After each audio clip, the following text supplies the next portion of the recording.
PC, ce qu'il y a dedans et ce qui gravite autour, c'est-à-dire mes écrans, ma souris, mon clavier, mon micro et un petit peu d'autres technologies, si je puis dire. J'ai essayé de regrouper tout ça dans un bloc-notes qui est juste devant moi, donc je vais pouvoir vous dire un petit peu tout ce qu'il y a.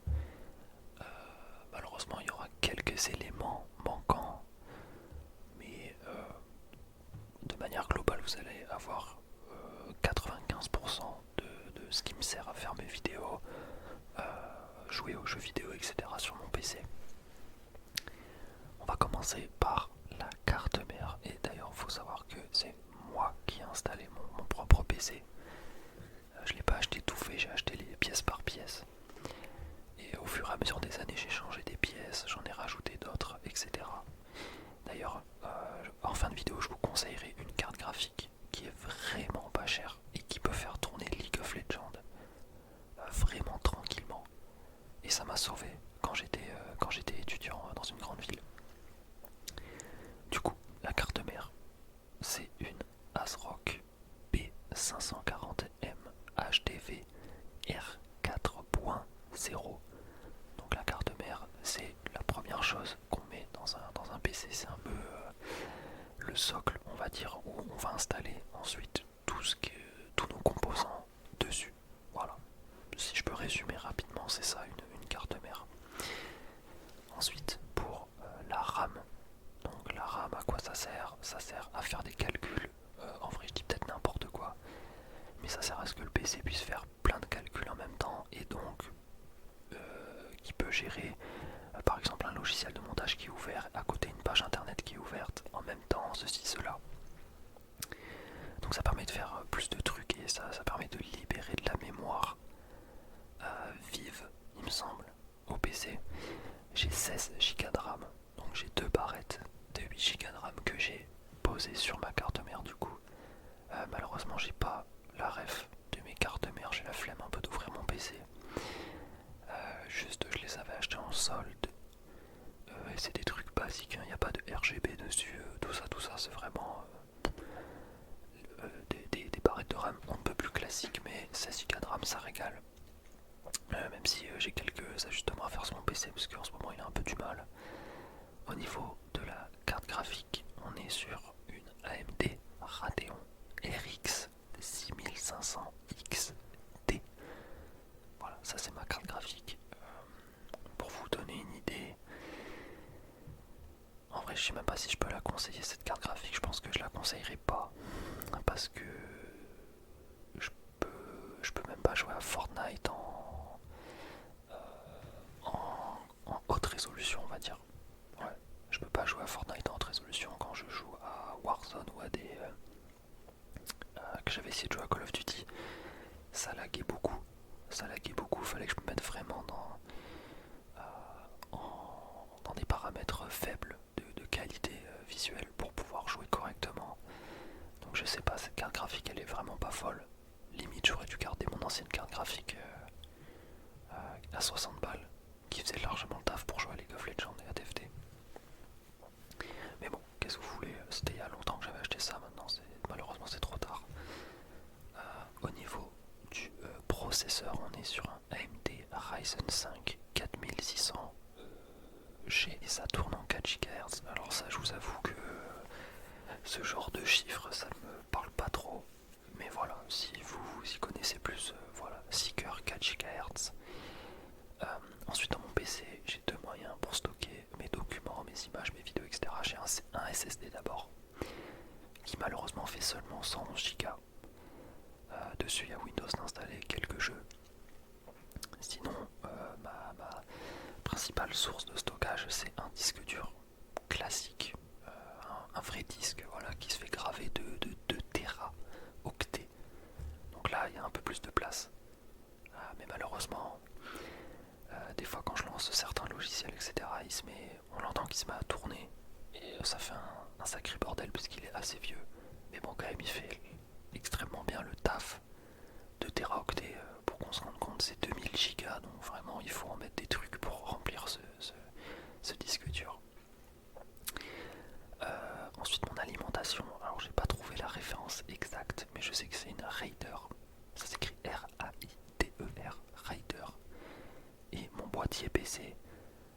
C'est un Cooler Master, mais un vieux Cooler Master qui doit dater de 2014-2015.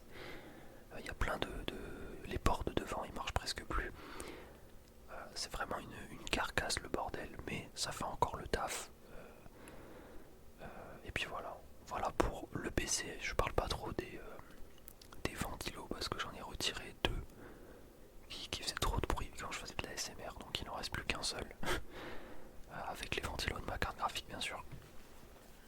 Mais voilà, ça chauffe pas trop hein, quand je regarde dans le gestionnaire des tâches, quand je joue à des jeux vidéo, donc tout va bien. Est-ce que j'ai oublié quelque chose? Je ne pense pas. Je pense que je vous ai dit tout sur mon PC. Maintenant on va passer à l'extérieur du PC. On commence avec mes deux écrans. Voilà, j'ai deux écrans. Ça c'est vraiment quelque chose qui est incroyable, avoir deux écrans sans déconner. Je pourrais même pas expliquer, enfin si je peux expliquer, mais c'est juste que c'est trop pratique d'avoir deux écrans, pouvoir faire du multitâche sans devoir alt tab toutes les 2 secondes, c'est un pur plaisir. Mon premier écran c'est un Yamaha ProLight B24 83HS. Donc vu le nom je dirais que c'est un 24 pouces. Je crois, je sais plus combien il y a de pouces exactement, enfin la taille de l'écran. Et l'autre c'est pareil, mais au lieu qu'il y ait un 24, il y a un 22. Donc je dirais que c'est un 22 pouces vu qu'il est plus petit. C'est des écrans 60 Hz, donc 60 fps. Ça fait largement le taf, même si j'ai un pote qui a un écran 144 Hz, je crois. Et putain de merde, ça me donne trop envie d'acheter un écran 144 Hz, mais je suis pas sûr que ce soit nécessaire réellement. Mais je vous assure que ça apporte une qualité visuelle, c'est vraiment un truc de taré. Sans déconner, t'as l'impression que quand tu bouges ta souris, je sais pas, c'est smooth, ça va tout seul, c'est magnifique. Mais bon, pour l'instant, je garde ces bons vieux écrans qui fonctionnent bien. Il y en a un qui est en HDMI, l'autre il est en AVI, je crois, enfin je sais plus comment ça s'appelle. Et puis voilà, ça passe très très bien. Déjà 2 écrans, c'est vraiment de la frappe. Pour ma souris, je l'ai déjà montré en vidéo, c'est une Logitech G Pro Wireless Gaming Mouse. Donc c'est une souris sans fil. Et oui, dites-vous, je charge ma souris 30-40 minutes. Elle me tient à peu près, en vrai quand je la charge 30-40 minutes, je pense qu'elle peut me tenir une semaine. Donc voilà, autant vous dire que je la charge rarement. Et c'est vraiment une souris de fou, elle est ultra légère. Et en plus, elle est... ce que j'aime bien avec cette souris, c'est que c'est ni une souris de droitier ni une souris de gaucher. Parce qu'on peut changer les boutons pour les mettre de l'autre côté, parce qu'il y a 2 boutons sur le côté de la souris. Du coup c'est vraiment pratique, et puis elle est toute petite, elle est bien quoi.